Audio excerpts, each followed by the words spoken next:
અભણ કેવું યાદ રાખે, ભણેલા ભૂલી જાય, પગ મને ધોવા દ્યો રઘુરાય.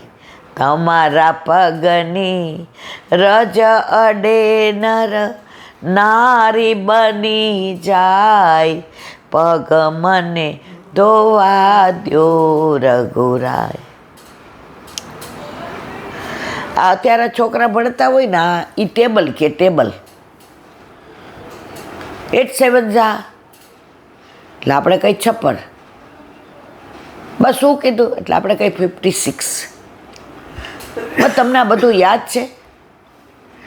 મેં તો બેટા અમને પાડા કહેતા, પાડા. અને અમારો પાયો જ હતો. અમે કોઈ દિવસ કેલ્ક્યુલેટર ને આ બધું હતું નહીં. અમે મેથ્સ કરીએ તો અમારે મોઢે જ હોય કે 88 64 જ હોય, 13 7 91 જ હોય. અત્યારે ઊંઘમાંથી ઉઠાડે તો અમે 1 થી 30 બોલી જાય. એટલે અમારે ગણિતમાં 100 માં જ 100 આવતા. મારે એકવાર 8માં 100 માં 99 આવ્યા. રિઝલ્ટ આવ્યું ને પેલા માર્કશીટ આમ લખીને આપતા, આપણે સીધા બાજવા જ દોડ્યા. આમ મારામાં પહેલેથી ને આમ એક ઓલો જેને કહેવાય ને એક ખુમારી. મેં કીધું આમાં 99 હોય જ ને 100માં. એ કે જસાને સમજવાનો પ્રયત્ન કર. મેં નહીં, મને પેલા પેપર ન બતાવતા, અત્યારે બતાવે છે. એ કે એમ ના દેખાડાય મારાથી. મેં તો નહીં, મારે જોવું છે. ગઈ સીધી પ્રિન્સિપાલ પાસે. 100માં મારે બીકોમ સુધી કોઈ દી 100 માં 99 આવ્યા જ નહીં. મેં 100 જ હોય. જનુબેન કે બેટા સમજ, ટીચરને ખરાબ. મેં ના પણ મને ખાનગીમાં કહી દે 100 માં 100, બાકી એ ભલે 100 માં 99. જનુબેન કે આને નહીં. અને હું તો આ ટોપર હોય એટલે આપણું માન બહુ રહે. એ ટીચરને બહુ ખરાબ લાગ્યો. બોલાવ્યા કે આમાં 1 માર્ક ક્યાંક આપ્યો છે. ત્યારે અમે ગુજરાતી મીડિયમમાં SSC સુધી. એટલે એણે એમ કીધું એનો નવડો આંઠડા જેવો છે. એ કે આખા પેપરમાં જો નવડો આંઠડા જેવો હોય ને તમે ન કાપ્યા હોય તો આમાં કેવી રીતે કાપ્યા?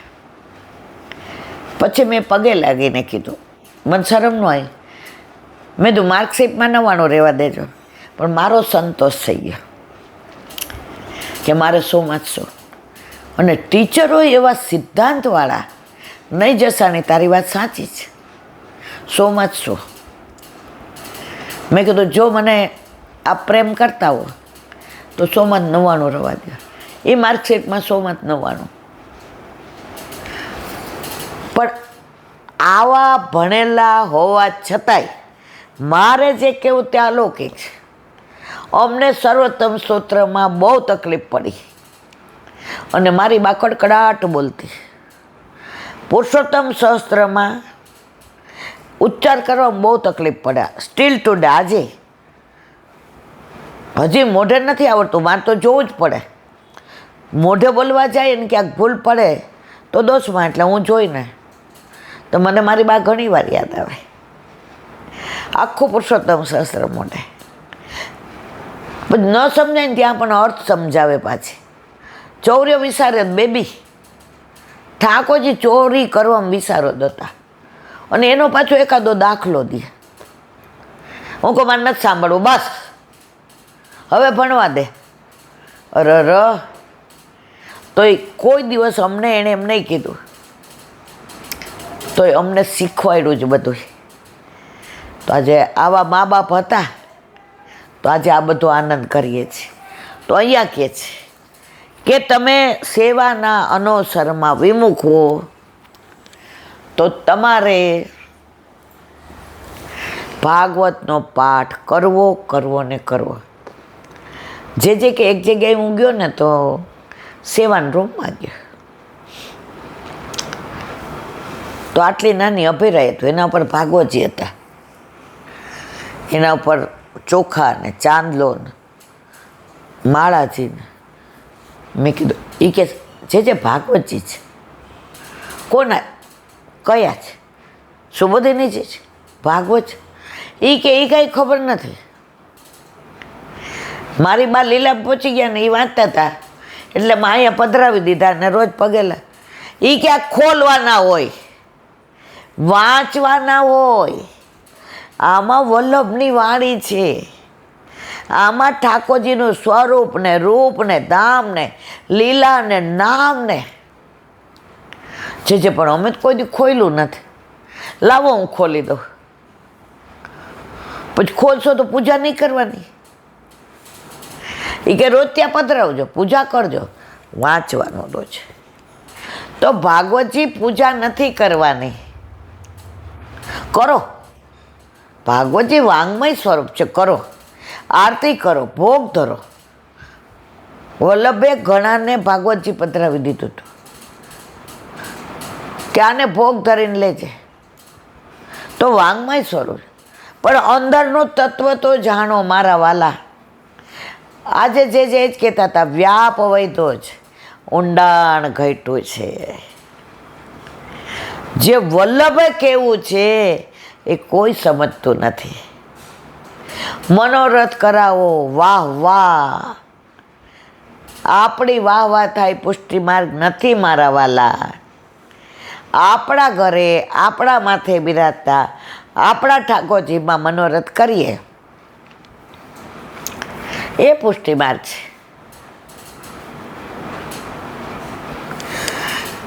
એક વૈષ્ણવના વરને શ્રાદ્ધમાં ભેળવવાના હતા.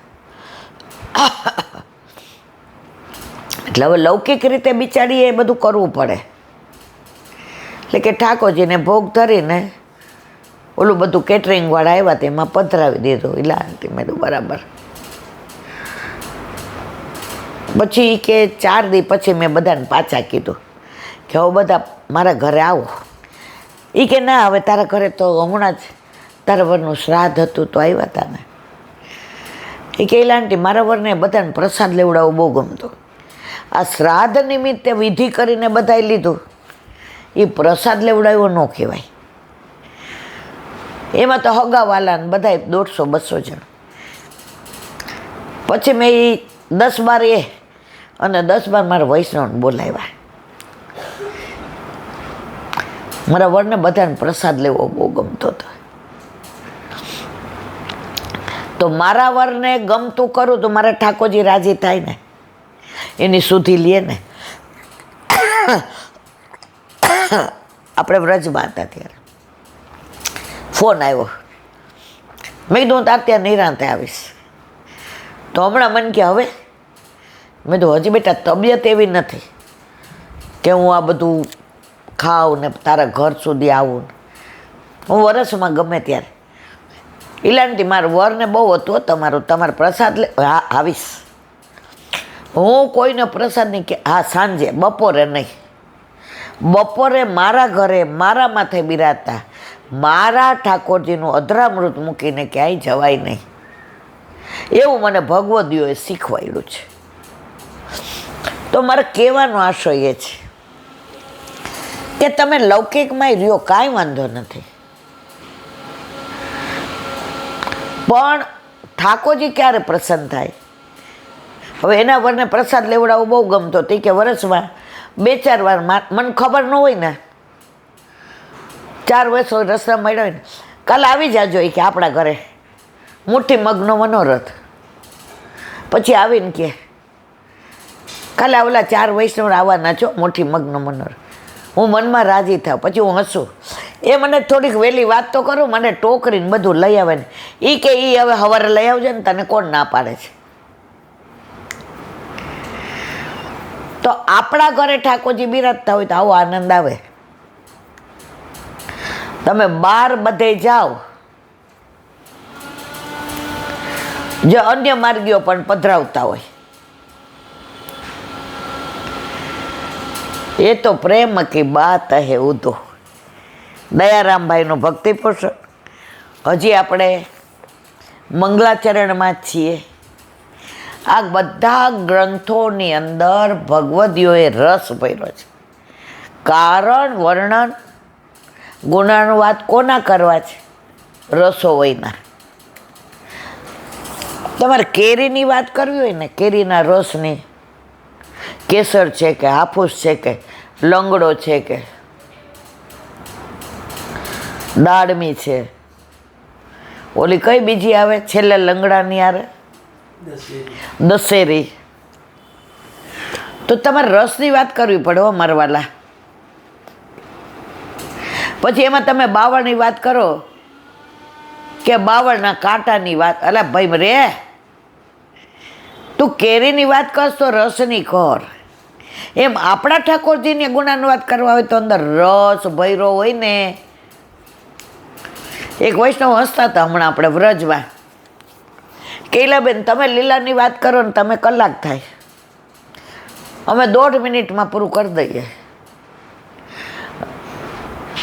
મેં તો રસો હોયની વાત કરવી હોય તો રસથી જ કહેવી પડે ને. તમે શું કૂક્યો? હું એમ કહું કેરી ઓલા બાવળિયામાં પડી ગઈ હતી, લેવા ગઈ ને મારા હાથમાં કાંટા વાગ્યા. હત મારા ઠાકોરજીને તો તલાલાની મંગાવી હતી, જૂનાગઢની હતી. હમણાં એક વૈષ્ણવનો ફોન આવ્યો, એ કે ઈલાબેન અમારે કેરીનું આખું આંબા વાળ્યું છે, 1-2 ટોપલા મોકલાવું. મેં તો એ કે એડ્રેસ, મેં તમારો ઓલો નંબર પૈસા મોકલાવાનો પેટીએમ કહેવાય ને, શું કહેવાય પેટીએમ. અરે તમે તો ભારે કોઈ રહ્યો. મેં તો કા મારવાલા. એ કે આ સત્સંગ સાંભળીને ઠાકોરજી પૂછ કરાવ્યા એવો આનંદ આવે છે ને. તો મારો વર કે આ આપણા ઠાકોરજી આપણા આંબા બને. તો ઈલાબેન મેં તો મોકલાવો, પણ મારા વાલા હું કોઈનો ધરાવતી. હા તમે જે પૈસા થાય ને ઈચ્છાવર એ લઈ લ્યો. એ કે એવું ન કરાય. મેં તો ન મોકલાવતા, તો એડ્રેસ નથી આપવું. પછી આવ્યા કંઈક કામે, એને છોકરો ભણતો હતા એન્જિનિયરિંગમાં મૂકવા, લઈ આવ્યા ટોપલો ભરીને. ભાઈ આ પૈસા લઈ લે. એ ઈલાબેન આટલું માન. મેં ના મારા વાલા, ભાઈનોય નથી ધરાવતી, દીકરાનોય અમેરિકા છે નથી ધરાવતી. મારા વાલા હજી નિભાવે છે. એ કે કાંઈ નહીં, આવી આંબાવાડિયાની સુંદર રસાળ કેરી પ્રભુ આરોગશે તો તમે એટલું તો કહેશો ને તાલાલાની છે. મેં તો હા એ કહીશ. લાવો પૈસા. લીધા. ઉત્તમ વસ્તુ ધરાવો પણ કોઈની ના ધરાવો. મને બાવાની વાત લાણીની નીકળી ને, એ કે એક જગ્યાએ એમના ઘરે 7 દીકરી ઉપર દીકરો હતો ઈલાબેન, અને એના લગ્ન. તો સાંજીમાં બધા વૈષ્ણવને સોની હતા, તો આટલી મોટી મોટી ચાંદીની વાડકી આપી, કટોરી, કે બધાય સવારે મંગળા મામાં દૂધ ધરાવજો.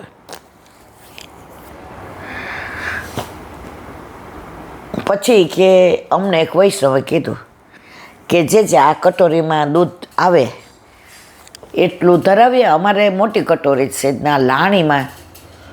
તો કે હું કાંઈ ન બોલ્યો. પછી વૈષ્ણવે કીધું જે ચાલે.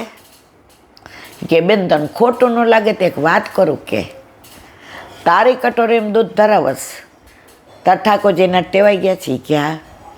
એ કે આ કટોરી તો ગોતીશ યાર, શું કહીશ? ઈલાબેન વાળી કટોરી ક્યાં ગઈ? તો તાર ઠાકોરજી સુધી કોની લેશે? એ કે ઈલાબેનની.